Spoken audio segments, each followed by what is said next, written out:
What's up, everybody, and welcome to the second episode of the WHOA Podcast. Whoa. Guys, we have a living legend in the house. Ty is back. What's up? How we doing? What's up, buddy? How you doing? Not too bad. Guys, Ty is going to be my co-host of the WHOA Podcast. Whoa. We're going to build this sucker up into something massive that just highlights everything great about Gainesville. You super psyched, Ty? I'm super psyched. He's the only one with coffee, and he's like the most subdued. It's his own cup. What is that? Yeah. Got my own Tyler's cup. coffee. That's so great. And guys, I want to let our guests, introduce themselves. So let's go. James, you first. Hi, my name is James, and I'm really nervous right now. My name is James Bates, and thanks for having me on. This is I'm excited. This is a nice place. I've driven by here a few times and come in for a little bit of help with a scooter that we were borrowing, but first time to get the whole tour. So thanks, Colin. You could not have one yourself. What's up? I don't trust myself maybe on one. I'm always falling. That's great. And my man Brad. What's up, guys? Thanks for having me on. Brad Gamble, lover of Gainesville and founder of the Selling Factory. Awesome. Hey, so I usually just like to start with some like origin stories, like why you're even here in Gainesville, that kind of thing. So, so Brad, let's start with you, man. Like, I mean, I know that I know your story super well by now, but for everybody that's listening, I want them to hear it because it's so inspiring. And yeah, man, let's hear it. Awesome. So I came to Gainesville to go to school because I had no other choice. My dad was a Gator. I grew up a Gator, so I was going to be a Gator. So I came to Gainesville in 97 to go to school, graduated in 99, and worked for about 15 years for an awesome company here in town called Infinite Energy. And started off as a 20th employee. We grew to 370 employees, and we grew to a $500 million company that was selling natural gas and electricity across the country. It was an incredible experience. And my last 8 years there, I was the VP of sales, and we had about a 100-person sales team that was just killing it. And I ended up leaving in 2014. I was enamored with the Gainesville startup community and all the amazing things that were happening, especially in downtown Gainesville, and I wanted to be a part of it.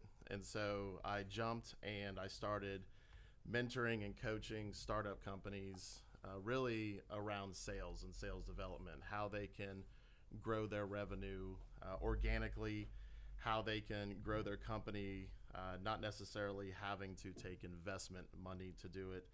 And I fell in love with that. But what I did find after 2 years of doing that is that there were just so many brilliant minds coming out of UF that were building, and not necessarily just out of UF, just brilliant minds that were forming these companies and making these amazing products and services, but unfortunately didn't know how to sell them.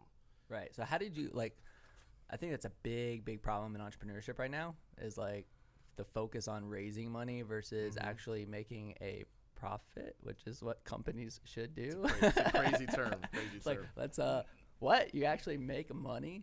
I mean, so what do you do to change that perception of business in 2018? Well, when we meet with entrepreneurs and company owners and sales professionals, we really talk about how did your grandparents, how did your grandfather or your mom build a company in the 50s or the 70s or the 80s? There weren't VC funds. There was no Shark Tank. So they actually got out and they hustled and they sold. They sold out of the trunk of their car. They built a business.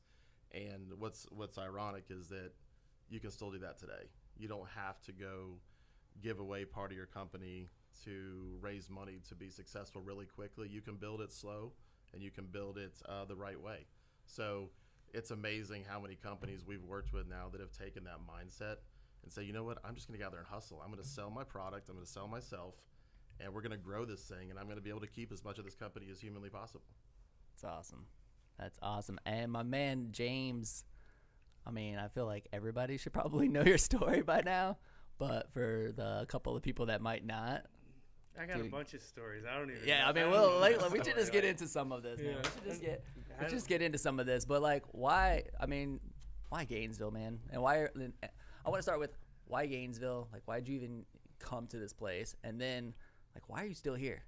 All right. That's a good one. No, it's because before we went on, that was, and I apologize, but we're only 2 in. I didn't hear the first one, so I wasn't sure what I was getting into. All I know is Ty's a good dude, and he wants me here at 7:45. We got swimmers in the family. We're up anyway. Let's go. And so awesome. it's good to meet all you guys, but it's also good to know that this is just pumping up Gainesville, because so many times you call it the mayor, I call it Chamber of Commerce. I always feel like, oh gosh, I want everybody to have a good time in Gainesville, enjoy Gainesville, and give them all these suggestions. But I guess really my first taste, my dad was a football coach, so we were always moving. I grew up all over the place. We were like Army brats, and so he was a defensive coordinator for Coach Spurrier when he first got here, his first year, 1990. And 2 years later, I came here as a freshman to go to school and play football, and I, fortunately I had a good high school career, so I could really go anywhere I wanted to go, and it just everything that was going on in Gainesville at the time was magical. I mean, Spurrier was ahead of the game, and they were having the fun and gun, and his big hook line for the out-of-staters. And it was, shoot, you got all these people saving up their whole lives trying to turn 60 and move down to Florida. And you got a chance to come down and you're 18. Sign me up. And that was it. Oh, and that's because when you're in Tennessee, which is where I went to high school, when you go on spring break, you go on your senior trip, you don't go to Ohio, you don't go to Michigan, you go to Florida. And so, and gosh, I mean, of all the dumb decisions I've made, I mean, this is like the best decision that I ever could have made at 18 years old. And on campus like a week, and met my wife. We dated all through school. Tina was a swimmer at Florida and got a great education, and we love Gainesville. And oh, by the way, we won 4 SEC championships and a national championship. Hell yeah, we and did. And just everything kind of that has come with that. Just coming to Gainesville and the University of Florida, I feel like I owe just about everything I have and everything I am to that, and I'm so proud, and I just do anything I can to give back. All 3 of our babies were born at Shands, and and I just love being a Gator, and I can't even begin to tell you how proud I am to say that I'm a professor now at UF. I just finished my 3rd semester, and that is to me probably the coolest thing that I do, and I'm very fortunate. I get to do a lot of neat things, from broadcasting to painting, and what, at UF? Well, for my real job, my real world, But what is it that you're UF, teaching at UF? It's a broadcasting class. It's a play-by-play on-air talent class, and that's awesome. That's awesome. Yeah, so we have a little bit too much fun. We get yelled at by the neighboring teachers a lot for being too loud. They'll come, you guys keep it down. But I just want to churn out just some passionate kids, and just really that's kind of what it turns into. Because as you can imagine, you get a class like that, 15, 16 kids. And you've got all levels. You'll have kids that have called games for ESPN Digital, and then you'll have some that are nervous to get up and speak in front of the class. And so it becomes almost like a public speaking class. But as much as anything, I just want them to be passionate about something and to be able to tell a good story. I mean, because as you guys know, we're talking business. It's like you're on air. You got to be able to story tell. You're meeting with somebody, talking about a product, talking about a sale. You got to be able to tell a story and keep people engaged and get up and talk in front of people. And we're having fun with it, so I'll do it again in the fall. So let me ask you both something, because I think this is incredibly important when it comes to business, and it's something that I get asked about all the time. Like how do you help students? Because you both work with students, which is a commonality here, which is great. People are like, how do I figure out what my passion is? Like, what do you tell college students when they're in this stage? I mean, I literally did not know that I was starting a scooter company until February or January when I went to Career Showcase before May of 2004 that I graduated. It was like, just a few months, and I just found myself in this. And I didn't have a passion for scooters. Like, it was just something that kind of found me. But I get asked all the time, like, I don't know what I'm passionate about. I love so many things. And, so how do you help these students discover that? It's a great question. So one of the things that we coach at the Selling Factory is working on your personal pitch. And we actually do live role playing with our students, with our interns, where we'll say, pretend that you're meeting somebody for the first time. What are you actually going to say to them? What's gonna get them to want to keep talking to you after 15 seconds. So this is where we go into what are you passionate about? And when they start to list out what they're passionate about, then we start working on these impact statements that they can use. And we make them committed to memory. We say, look, you have to be able to rattle this off. If you meet somebody in a bar, if you're in an interview, if you're at a networking event or a school club event, whatever it is, they have to remember what you just said. They don't want to just be staring at their phone, eyes glazed over, because it sounds like everybody else. So I think you mentioned multiple. They could have multiple passions. They probably do. Pick one that you're really passionate about, and let's build a pitch around that to where it just sounds natural when you're meeting somebody. We've had a lot of success with that. It's awesome. I'm probably guilty of confusing them a little bit, like, seriously, because it's when in my class, 95% of the kids, they have an idea of what they want to do. They want to do something on TV. For most of them, it's sports. For most of them, it's football. And, because that seems to be the granddaddy. And that's when I came to school. I don't even know if I ever met with the guidance counselor at Sevier County High School in Sevierville, Tennessee. Same high school that Dolly Parton went to, by the way. So I didn't realize that I could come to school and. Are you good friends with her now?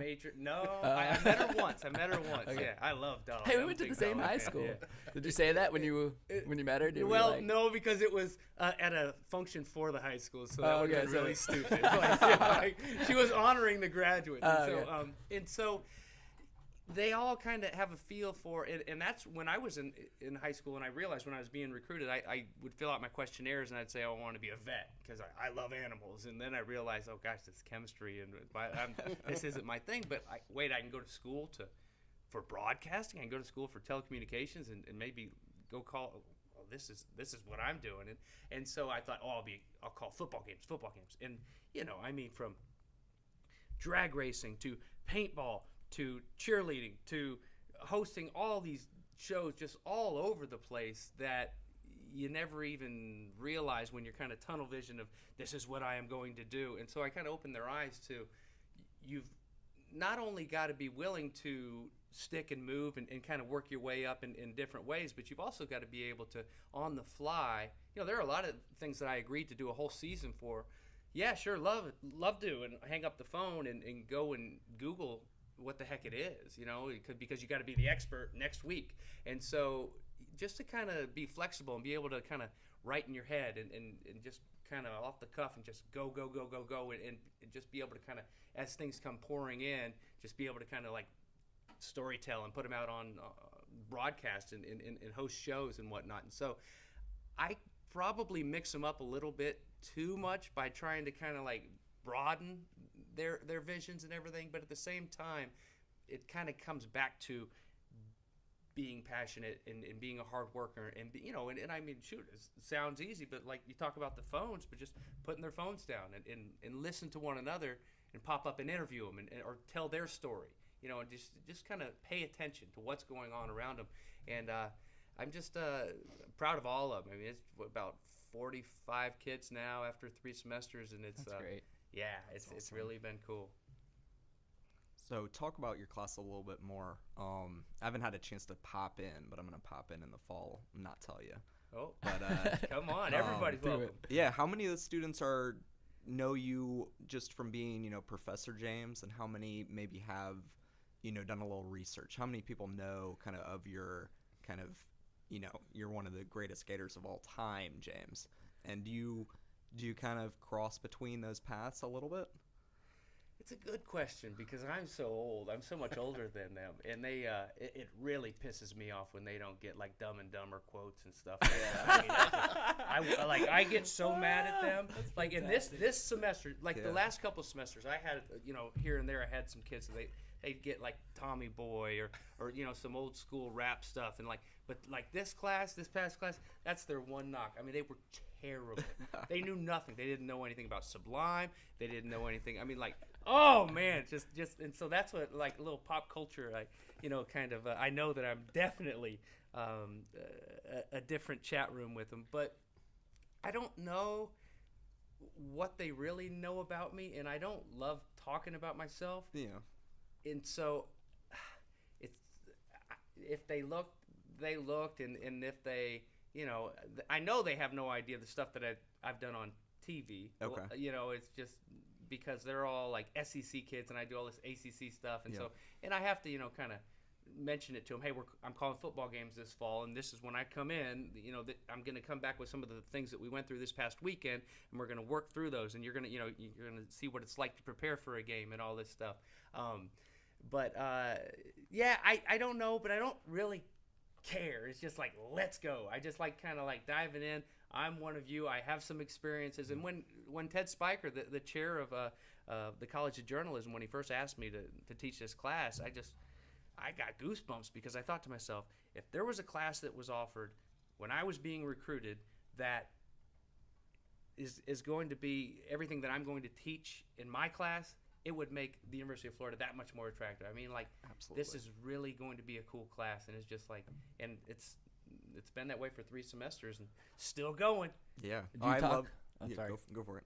I was gonna say, do you talk about like the changing landscape of like technology and stuff? Because you said a lot of them are probably envisioning themselves as like broadcasting on TV, and there's so much happening with I mean, like you said, the phones. I mean, people are like live broadcasting from their phones now. Right. I mean, the landscape is just changing so much. Are they all envisioning themselves broadcasting on TV? Is it all like sports broadcasting is this vision? Yeah. That's kind of they know that there are different ways to get there, but the majority of them have their sights set on calling NFL games or calling NBA games, and mostly play-by-play, because I've had some swimmers and some runners in there, but and a diver as well, but I haven't had any football players where they would be a football analyst, or a basketball player that would be an analyst. But what's funny about that is everybody they get so wrapped up in my internship. Where am I going to get this internship? And I got to get under the ESPN umbrella, and then if I can, then I'll be set. And it's, hopefully 8 years from now you'll be on your way. And I tell them, like, you guys are so lucky. When I was your age, if I had a YouTube or something like that, we would have gotten in a lot of trouble, because we used to make some crazy little films, but we also, if they want to get these reps, they want to get this experience, and I tell them all, I'm like, look, do your own little podcast, do your own little YouTube channel and commit to it, and say, I'm going to do this every Wednesday during the fall because I love Gator football, and I'm going to do my own Gator football. And it may just be Aunt June and Uncle Jerry that are watching for 2 years, but you know what? There's something to be said when you do go for your first job and you say, well, I've been doing this YouTube channel for 2 years, and they can see, you get your reps, and they can look at you and see, hey, this guy's, I like this guy on camera. And my gosh, the guy's hungry. He's been doing it for 2 years, and it's just, he's got 2 likes, but he's been doing it. There's something to be said about that. I mean, like, how is that? That to me, if I'm hiring somebody, is a lot better than somebody that's just interned for a couple years at ESPN or, at Fox or anything like that. It's just, you can create, you can make things happen, and it's just in all of these crazy different ways that we never had anything like that way back when. What's crazy about that is that I am constantly talking to college students about putting less energy into their resumes and more energy into building like a personal domain where they can highlight some of their portfolio, the videos, their broadcasting, whatever it is that they're passionate about, or that they're, going and getting this education for, like highlighting that on a domain versus having this perfectly created resume. Because maybe I don't want to get into the bureaucracy of like universities and stuff. I know they put a lot of pressure on students to have these things so perfect, and I'm kind of anti-resume as an entrepreneur. So, but I mean, I don't know. That's just something that I'm constantly seeing. Like, do you guys preach that like message at all, or is there a similar thing that you're telling them to explore versus putting so much emphasis on a resume? Yeah, I've actually just experienced this with our recent crop of interns that were graduating this semester from the Selling Factory. one girl in particular, she had put her resume out to a bunch of different companies in town, and she hadn't heard much from them. And I was like, well, you have to assume that the hiring manager for that company has 50 of those on his or her desk of those resumes that all look exactly the same. You know, it's University of Florida or whoever it is, online resources say you have to have this resume that looks just like this. If I'm the hiring manager, I want to know why I don't have to look through all 50 of those resumes. What is going to make you stand out? Glitter. Yeah. Is that what you're But it would work. That's what's so crazy is that it would actually work. You have glitter all over the desk. We've all seen Legally Blonde when they had the pink scented resume. Yes, it works. I'm not the only one that's seen that movie, right? No, I've seen it. You're the only one cool. with the pink scented And that part actually like resonates with me because I'm like, that actually works. It actually stood out. Yeah, so we actually worked with her about actually writing her impact letter, what she could actually do for that organization. Not just what she's done, what she was supposed to do. Here's her classes, here's her GPA, here's the club she was in. Write a letter saying, if you hire me, this is what I'll do for your company. I will help you grow this. I will help you do this. Think about it as a hiring manager. You just took all the pain out of going through those 50 resumes because you know that this person actually took the time to say how my business is going to succeed if I bring her on board. And now she has a job here in Gainesville. She's actually landed a job here in Gainesville, and she's loving it, man. She didn't move to Atlanta. She stayed here. That's great. Which That's is a an win. awesome success That story. That is a win. Do you guys help over at the Selling Factory companies that you're working with work on their hiring process so they hire the right people too? I mean, I know you're working with those. You've got almost 30 interns now. Are you telling them to maybe not look for the run-of-the-mill resume, and you're saying, hey, let's go find these kind of special people out there that are doing kind of what we just talked about, kind of changing the game from the other side? Well, from the company's perspective, I have companies reaching out to me saying, I need salespeople. Yeah. I need sales development reps. I need entry level or account executive level. Who have you got? And what's great is we do have, you said, over 30 interns now, all different majors at UF. Awesome. And not only that, but now individuals are reaching out saying, hey, I'm a sales professional. I'm looking for a new job. So now there's this almost like a matchmaking service that's forming now at the Selling Factory, which is really cool. But most of the companies are saying, I need somebody I know that's vetted, that's going to perform, that's going to show up on time, that's going to work hard, and I don't want to have to look through 50 resumes to do it. Who you got? Who do you know? Tell me anything. Yep. And so that's been a lot of fun because now we can say, you know what? I do have somebody. This person shows up 5 minutes early. They stay late. They work like crazy, and they're a blank canvas right now. And you can bring them onto your company, and they're gonna do amazing things. And I just made that company CEO or hiring manager's job that much easier. Yeah. By finding these. And then you keep bringing new jobs to Gainesville. That's local companies grow. That's what we're all trying to do. If local companies need sales personnel or revenue generators to help their company grow, then if we can help fuel that, then there's a greater chance of them staying in Gainesville. And that's what we want. We want students to stay. We want businesses to stay. We don't want businesses going to Tampa and Orlando and Jacksonville. Stay here. There's incredible talent here.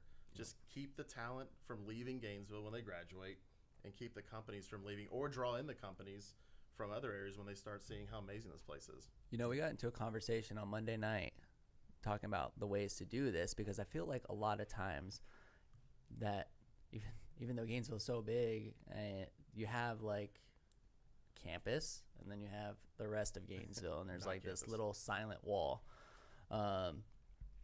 And the students, they stay locked into that campus. They're not getting out and they're not working for a company. I mean, not all of them, so it's not fair to say that's the case with everybody, but you know, I know that if we can get them into businesses while they are sophomores, juniors, and seniors, and they can fall in love with some of the company cultures around here, that they will be more inclined to be like, man, this is the place that I want to work. Because here's what we've created, in my opinion, is students go to college. It's not just UF, but anywhere they go to college, and they think that when they leave, they're going to come out with a $75,000 income and work in some big metropolitan city. And that might be the case, but it might not also be the case. a lot of the times, I can't tell you how many people have worked for me while they were in school part-time, left as soon as they graduated. This was a college job, left. They see how terrible a lot of the company cultures are, how the lifestyle is, where they go to, and they come right back. I've had so many team members come back because they're like, no, I just want to help you build something. There's purpose here. I just feel like what you're doing, and I wasn't getting that where I was at. I was just a worker bee. You know what I mean? Yeah. And I just know that if we can expose them that sooner, that maybe there's a chance to like get them locked in, have them fall in love with company cultures like ours, and then stick around. And if they don't, then maybe after 2 years they end up coming back anyway. Yeah. And so I don't know, maybe there's a way to collaborate some with some of the stuff that's going on campus at some classrooms, at least exposing a lot of like your students to opportunities. Maybe if they're broadcasting, maybe, hey, we're doing another podcast that's just calling in the cow. It's like our chief of wisdom, and we just do it on Monday mornings, and it's just fun. It's me and a older gentleman that works for me. His name's Lee. And one of our concepts is like to have college students come in and be on it, and like let's just do Q&A with college students and just like see what happens.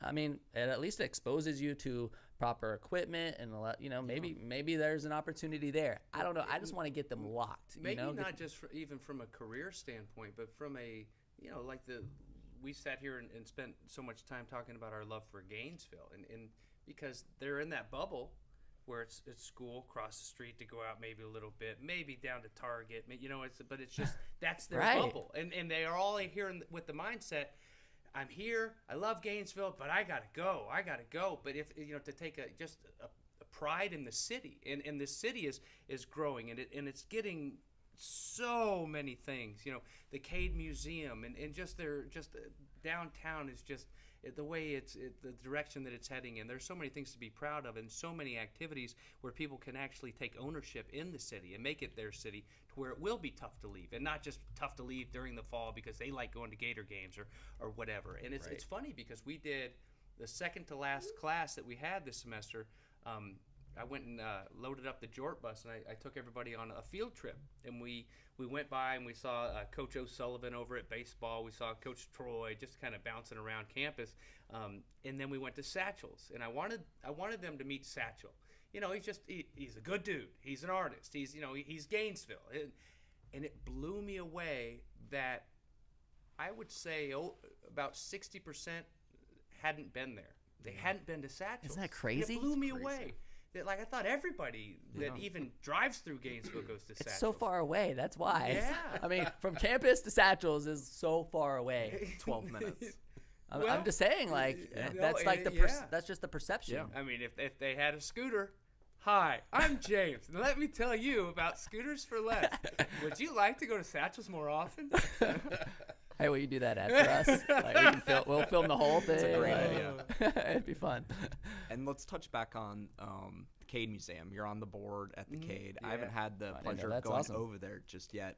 Give us a little rundown. Is any of your artwork there? I know you got some artwork at Satchel's. Yeah. I've got shirts and posters now up at Satchel's. Okay. I'm really excited about it. They rebuilt, but so proud to I went and met with Stephanie and Phoebe up at the Cade Museum, and Phoebe is Dr. Cade's daughter, who, if you didn't know, invented Gatorade while at the University of Florida, and he was a doctor at Shands, and was worried about all these nutrients that the athletes were losing. And at the time, Steve Spurrier just happened to be a football player at the time when they were testing, and he at the 50-year celebration a couple years ago of Gatorade, the anniversary, they had a quote from Spurrier, and he put it on his teammates, but you know that he was saying it too. But he said, "Shoot, when they were testing that stuff on us, there were a couple guys on the team said that it tastes a little bit like horse piss," and it was I say that it was probably him, but he was just trying to put it off, throw his teammates under the bus.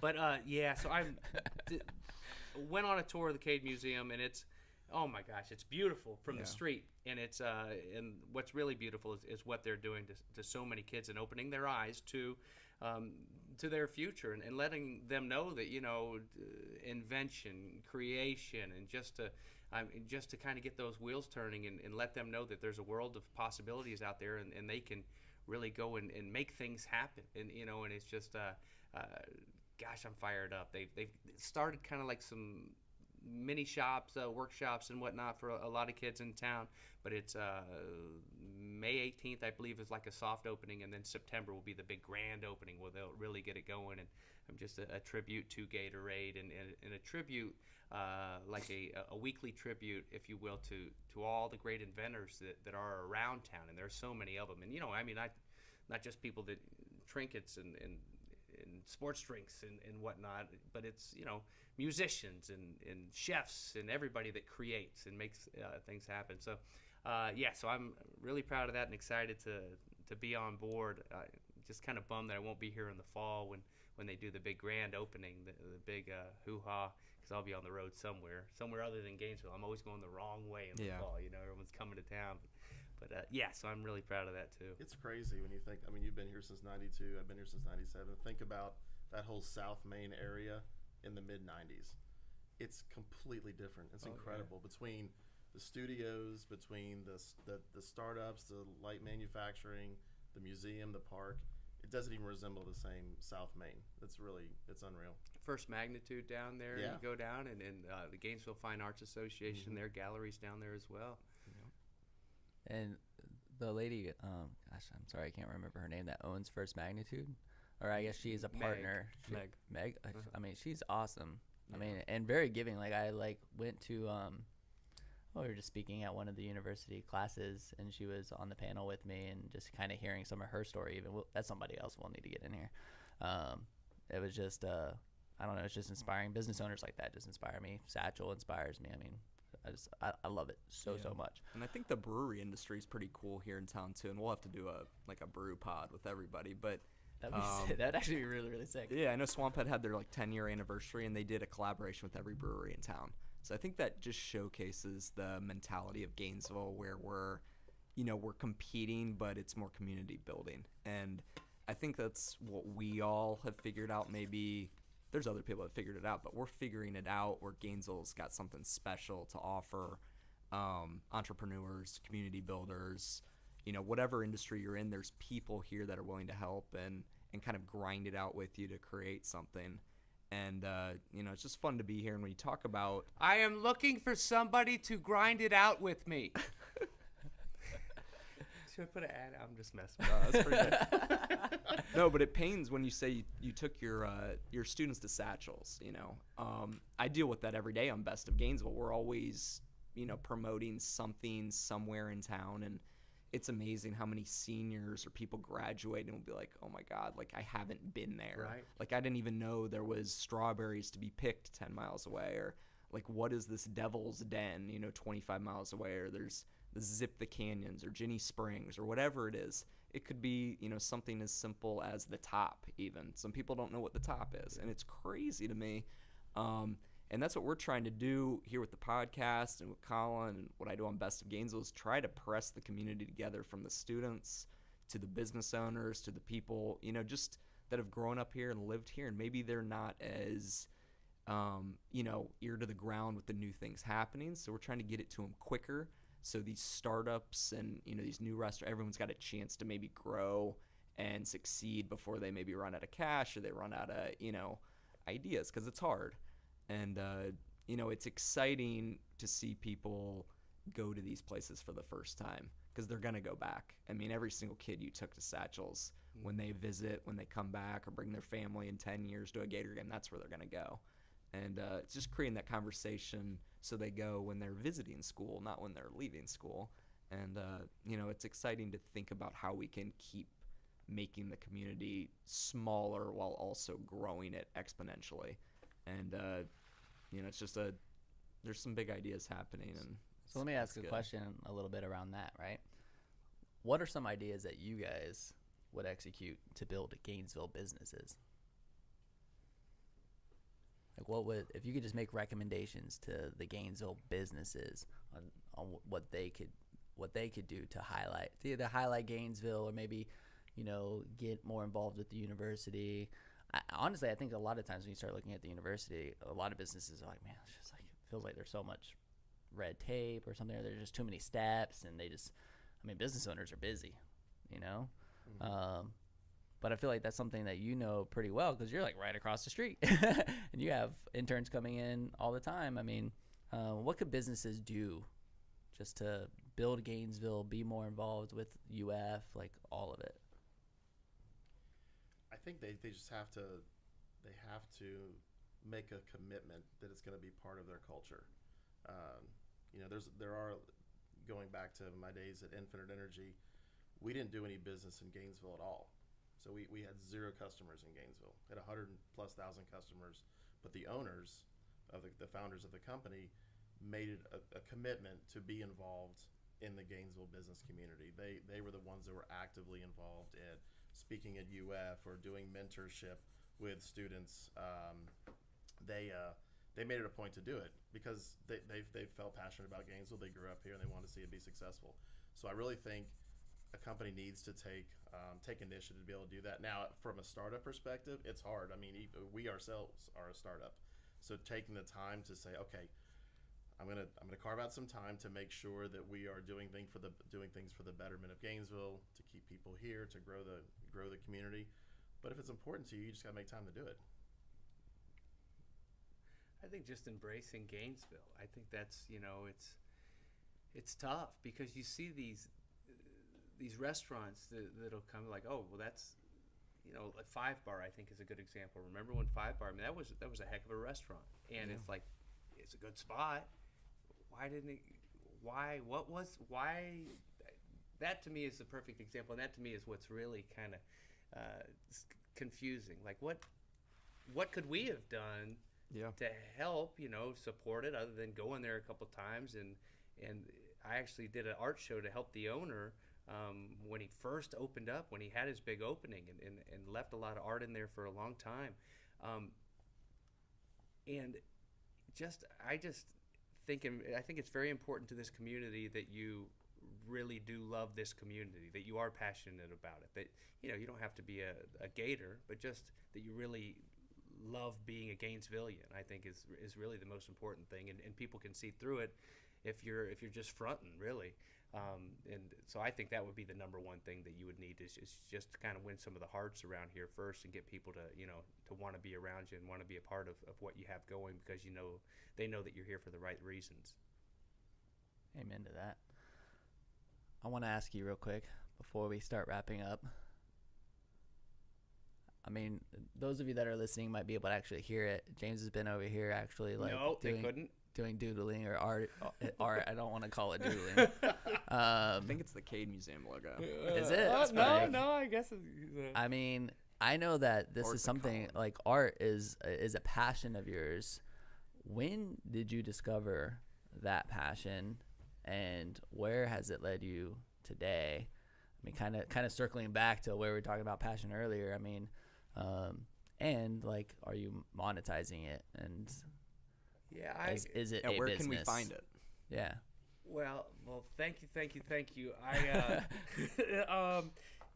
I guess it's funny. We talk about, I didn't take any art classes in college, but I probably should have, because I was, as you see right here, I get a little antsy. I was drawing anyway when I was sitting in class.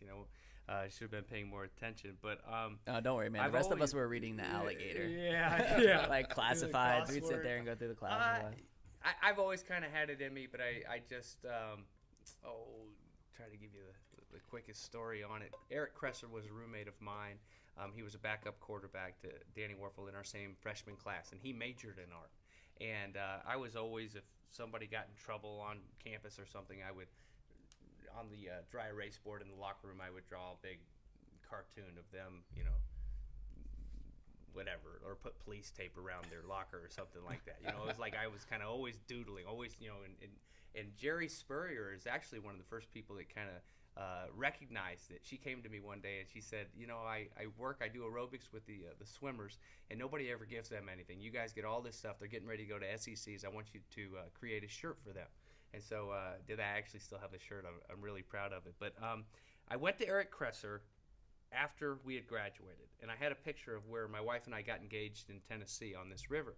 And I said, hey, will you paint this for me? I'll pay you for a Christmas present for Tina. He said, yeah, he'd do it. And then as Christmas got closer, he's like, oh, man, I'm so busy. He goes, I'll teach you how to build a canvas, and you can go over to my house and you can just work on it there. And I just knew right then that I just was going to have to paint more. I just, just doing that first piece really.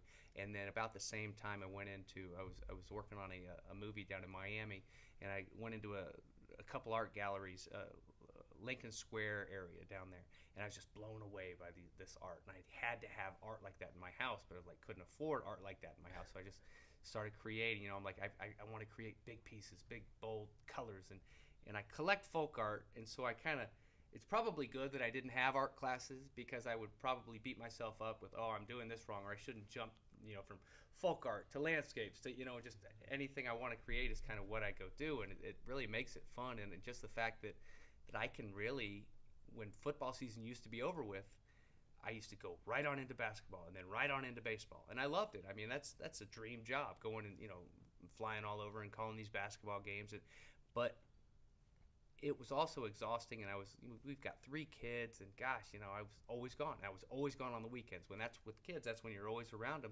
And so now, once football's over with, I just paint, and just, and from commissions to shows to everything else, it's working, and it better keep working, because I don't know how I could ever stop doing it. Like, if like everybody hated my art all of a sudden, I would still be painting. I just kind of, be doing it like, maybe on like Purvis Young used to down in Miami, like on construction site, big plywood walls or something, because I'd have to do it. But yeah, I feel very, very fortunate to be. Has anybody ever beat you up over like the artistic ability or not doing something a certain way? Or have you ever had anybody? No, I think the whole beating up is like the meathead mentality of the football world, being like, huh? What? You don't paint. You don't paint. You're a linebacker. So I think that's more than anything where like you kind of get people like giving you a hard time. And but that doesn't bother me at all. I have to. I just kind of like have to bring that back into the business world, because there's so many people we know as business owners, and I get a conversation. I'm actually doing a speaking engagement later today about social media, and a lot of people they'll post stuff, but as soon as they get that one negative comment or one, their whole mind like, oh, like I can't do this anymore. And if somebody, I'm always interested in that kind of stuff. Like if you're able to just like ignore it and move on and do your thing, or if it like really, if you really genuinely care about what other people think, Yeah, I don't know. I feel like Twitter is a little bit kind of. I really like Instagram. Instagram seems to be a lot easier. Friendlier.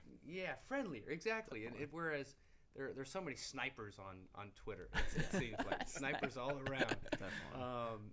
And so you kind of like pick and choose, I think, sometimes what you post where too. And like, this will be, people will be sweeter to me on Instagram. Let me go post it there. And I've got a couple more questions for James. So you're calling games, mostly football games, and you're painting. You can get your stuff at BatesiePaint.com, which is B8. Yeah, I probably should make it easier. SYPaint.com. I screw it. HTTP : //www. Yeah, I screw it up all the time. Just that easy. But you got your start with the James Bates Show over there at TV20. That's kind of where we first met. I was on the James Bates Show in, I think, 2003 with Bubba Dickerson, USA Amateur Champion from UF. And I walked in. I was nervous first time I'd been on TV in a show, and you're wearing a Red Wings jersey. I'm a Red Wings fan. So it was from that point, we had a lot of fun on that show. Are you doing any shows like that? Is there anything in the pipeline that you're working on as far as your own kind of creative type of show? It's funny you ask that, because I've had, ever since I've been teaching this class, I've had in the back of my head basically a show like that. It's just kind of whatever it is that week. You know, maybe we'll do a skit, maybe we'll do a documentary, but I want to do it because I think that all of these students that I have are really fascinating. They all have different stories, and they all have different goals and different dreams, and they're all so unique, and they're so neat. And I somehow, some way, and to be honest with you, as good as all these students have been that I've had, I haven't found the right one. Like when we used to do the James Bates Show for CBS Sports Network, and we used to do these little documentaries. I had my right-hand man, Tom, was a Florida Gator, and we just got it and went and created and made stuff happen. Yeah. And I've been looking, and I've hinted, but I haven't had anybody say, yeah, I know what you're saying, but what I'm getting at is I would like to do a show that's called Batesy Has Class, and just kind of about my class, and kind of, or hey, this is back when he was the AD, but Jeremy Foley came by today, and so we spin it off on a little documentary on Foley that day, or or it's Skylar LeBron, who's got a chance to go call games up in upstate New York this summer in minor league baseball.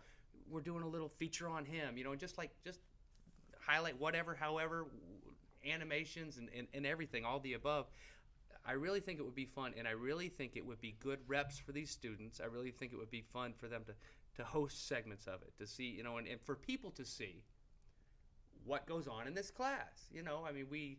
We'll stand up and we'll do these projects that are like sideline reporter projects, and they've got to go and study up for 18 different stories for these two teams, knowing that they'll maybe do 2 of the stories, and okay, in 10 seconds we're coming down to you, and you're going to talk about this story, and they don't, okay, yeah, got it, all right, let's go. It's just, I just think people would find that interesting, that's a class that these kids are going to, and they're that's the world that they're getting ready to step into, and they're getting those real world experiences, and I think that all the above, if I can find the right people, because I feel like I get spread kind of thin, and I do it to myself. I get so many things going on. And so it's like, if I can find the right people to kind of take it and go, and I keep trying to tell these students, I'm like, yeah, you want an internship? You want to make some noise?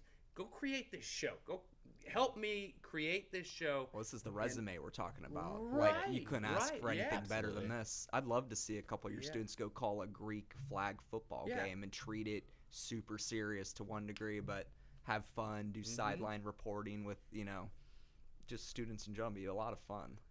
And unique. No one's done stuff like that before.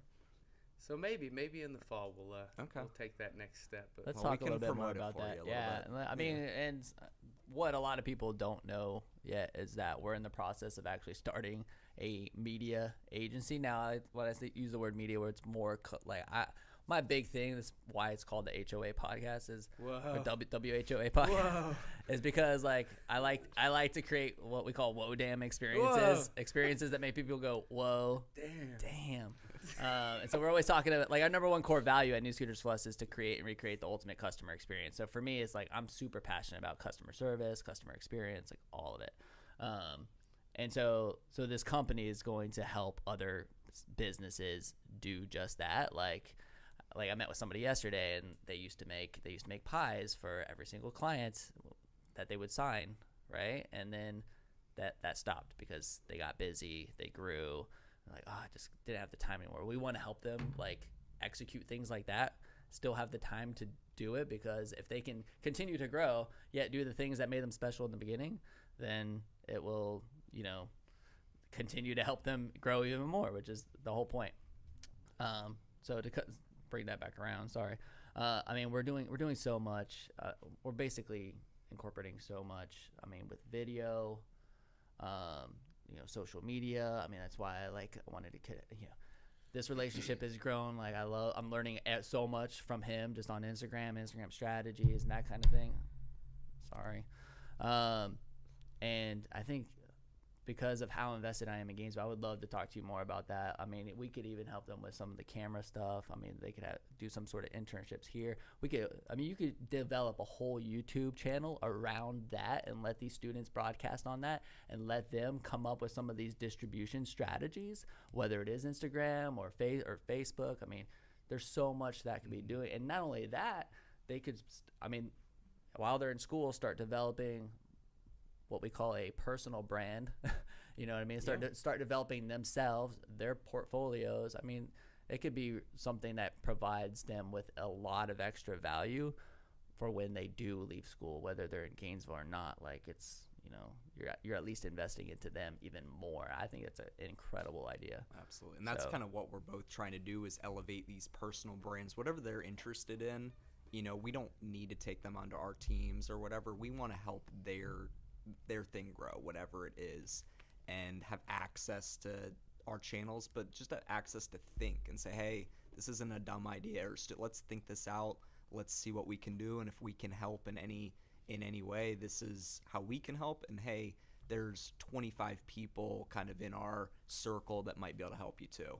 It's just building that community where it's like you have an answer for everything and you can point them in the right direction. And kind of going back to Brad over at the Selling Factory, I first met, I guess, the Spin Chill guys. They reached out to do some promotion on Best of Gainesville. And then there's a couple other startup companies over there, and we know each other, and I popped in there. And if you haven't been to the Hillel Center and gone upstairs to the Selling Factory, it's amazing. And it grows every time I'm in there. Talk about a couple of the local companies that you're working with as far as some of the e-com stuff or the creators, and then some of the other more normal companies like the Infinite Energies, or I know that's not one of Intermed, and how you guys scale those two sides.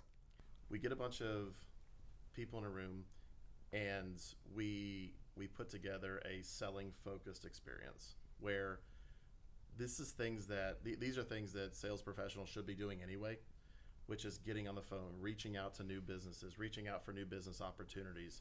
But so often the environments that they're in at their place of business, their home, they could be their Starbucks that they work out of, isn't conducive to getting on the phone and banging out a bunch of calls to try to grow your business. So we create that environment for them. So we invite them in anywhere from 10 to 15 people at a time.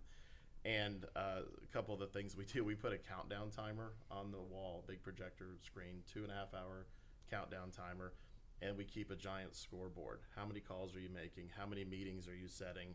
How many deals are you closing? It's unbelievable, this environment. I tell them when we're going through it, there's this euphoric experience that happens when everybody's on the phone at the same time. People are high-fiving. People are closing deals. People are setting meetings. And that experience alone will cause them to grow their pipeline, grow their company's pipeline, and eventually become successful. And what's ironic is this is stuff that you should do anyway. We just provide an environment that's conducive to doing it. So as Ty mentioned, we've had a couple of great success stories. Intermed Group was a company that came in recently and had a wonderful time working with their team, and they just crushed it. It was unbelievable. We work the other side of the house, the 30 interns that we mentioned, we're teaching them how to sell. We're teaching them how to do entry-level sales development work, like lead generation, things that they would do when they enter a company upon graduation. They're doing it as sophomores, juniors, and seniors at UF with real companies that have real needs. So companies like Fracture, which is an incredible company, Sharp Spring here, incredible company, Feather. So all these great companies we have in town, we do a lot of work with, and we're able to give our student interns that all have paid internships. They're all paid to do this. They get to experience life working with some amazing companies here while they're still in school. Wow. How do you find your interns? So that's the wonderful thing about being at UF Hillel. So the CEO of UF Hillel is Rabbi Adam Grossman, and he's part of the Selling Factory as well. He's really helped us grow this concept. They have a network of, probably over 1,000 students at any given time that are coming through for Jewish programs, services that are run through UF Hillel. And so we have access to amazing talent. I can say, Adam, I need 10 more interns for this huge campaign that we just landed with this great local company. He's like, all right, we'll get our team together, find the students that are going to show up on time, that are going to do what they say they're going to do, that are passionate about growing outside of what their curriculum, their professors tell them to do. This is going above and beyond that. This is creating that video. This is creating that off-resume experience. And so we get these amazing students in here, and they're incredible. And the great thing is I don't have to interview 10 students to find one good one. I meet with 10 and I bring on 10 because they're so amazing. So that's one of the benefits of being right across the street. That was a big decision we had to make when we launched the Selling Factory a year and a half ago, is do I go find really cheap office space in Alachua or Jonesville or somewhere, on the outskirts of town? We could have, but then we don't have the foot traffic. We don't have the students that can ride their scooter there that they bought from New Scooters for less. I mean, they they wouldn't be able to do that if they were driving. Because 10 they miles. wanted the best deal in town. Yeah, exactly. So, and plus, Thank you. Plus, Thank we you have for a that. really small parking lot, so we And encourage good people to buy service. scooters and ride their scooter there. So yeah, it's been amazing, man. We've impacted so many students. I mean, our mission statement is to create a high energy selling environment where students learn, entrepreneurs grow, and companies can flourish. And it's amazing how everything we've been doing the last year and a half has been guided by that mission statement. Very cool. So we're going to start wrapping this thing up, but I have one last question for you, unless you have anything else. I don't think so. All What did you shoot on Saturday, Brad? Brad and I play in a golf group. That's a very important question. And I shot a 78 tie. That's about What did you probably shoot, 10 Ty? strokes. I shot a worse. 68. Well, he only played 14 holes. I played 18 holes. Ty's a ridiculously good golfer. And eventually, I'm gonna have him coach me on how to actually shoot in the 70s more often. Final question. What's in your future? No, you got to go first, Brad. He looked at you. I got to think for a second. What's in my future? My future is watch my 6-year-old daughter grow up. She goes to PK Young now. Watch her start her life going through school and help her grow. It's to grow the Selling Factory to positively impact as many people as humanly possible. We can fit 200 people in the Selling Factory. Awesome. We've actually done the math on that. That's great. So we're only at about 15% capacity right now. Let's fill it up. So we want to just grow this thing up, impact as many businesses in Gainesville, help businesses stay, help students stay, and really just fuel the growth and the amazingness of this city that we love so much. Absolutely. Well, it's funny because we talked about my class a lot, and we talked about students and their futures a lot, and it made me think. I just got an email last night from one of my students from this past semester, and so I'm going to answer what's in my future with, I hope, a lot more of this, and I hope just to kind of try to do all I can to make people better, make people happy, and make Gainesville a better place, and make my family and friends better and those around me. But this is from one of my students. Let me see. Thank you so much for everything you did for me this semester. I feel like a different person than I was on the first day of class. I have grown so much, and it's all because of you. I really appreciate all the pep talks and crazy speeches that you gave me, and for always being such a positive, upbeat person throughout the semester for me. Going to your class on Wednesdays was always the highlight of my week. I also want to thank you for allowing me to do some of the assignments about things I was more comfortable with and helping me step out of my comfort zone. Thanks. Look forward to coming to your class in the future. Have a great summer. And it's, that it gives me the chills. It makes me feel so good that this person will never forget this class. Right. And that's just want to, however it is, even if it's being a positive person, even if it's, just trying to make people happy and make people smile, it's such a good feeling if they get that, if that's all they get from my class, and I feel like I've done my job. And so that just makes me feel wonderful. And I just want to continue to do that, and and go work with kids up at the Cade Museum, and to continue to work with my kids, and and be a good husband, and be as good a person as I can, and that's kind of the same feeling I get from my art, is that it just blows me away that somebody will get a hold of me and say, hey, you are what we need for our house. Your art will make our house happier, and that just blows me away. And I want to get a piece. I'm gonna buy a piece from you to put on our prize wall out here. We do this unique prize wall where you come in for service, you get tickets back, that's our reward system. Instead of a punch card, we literally hand you tickets like we're an arcade machine. Nice. So we have a whole Castle. arcade type wall out here, and just hang a piece of that art up there. Put one of the higher ticket numbers on it. This is 10,000 tickets. Like Put it up skee-ball, there. really? So Yeah, it's really? like that. Cool. I'll You show can it to check you it out. before you leave. But But yeah, we'll have to get it up there. I think I that would want be the awesome. sticky hand.